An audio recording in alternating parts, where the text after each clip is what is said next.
Hindi madali ang buhay sa ibang bansa. Sabi ng iba, pag nasa ibang bansa ka, masaya, walang problema, at mapera. Hindi po totoo yun. Sana yun ang maintindihan ng mga Pinoy sa mga OFW. Bonus na sa amin yung nakaka-experience kami ng mga iba't ibang bagay or yung goal mo sa buhay. Yung nakakarating ka sa iba't ibang lugar. Ito yung nakakaalis ng homesick.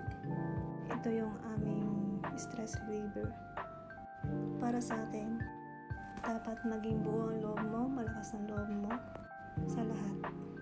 In this place, you need to be wise. Kasi sarili mo lang yung katulong mo dito.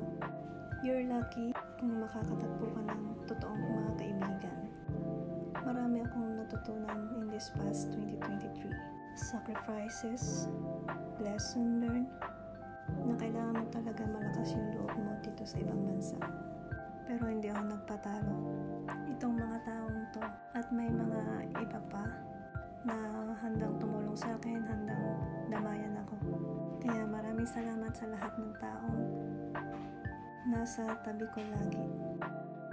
Masaya ako na na-experience ko lahat ng gusto ko.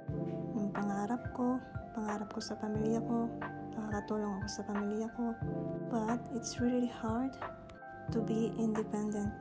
Mahirap malayo sa pamilya. Kaya I'm very thankful for my family here in Netherlands and these 2 babies na isa sa naging dahilan para maging okay ako sa lahat ng pagsubok na dumating sa akin nitong last year.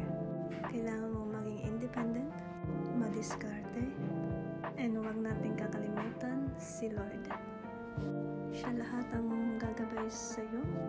Siya lahat ang sasagot sa mga tanong mo kung bakit may maganda, may masamang nangyayari sa buhay mo. Always trust the God.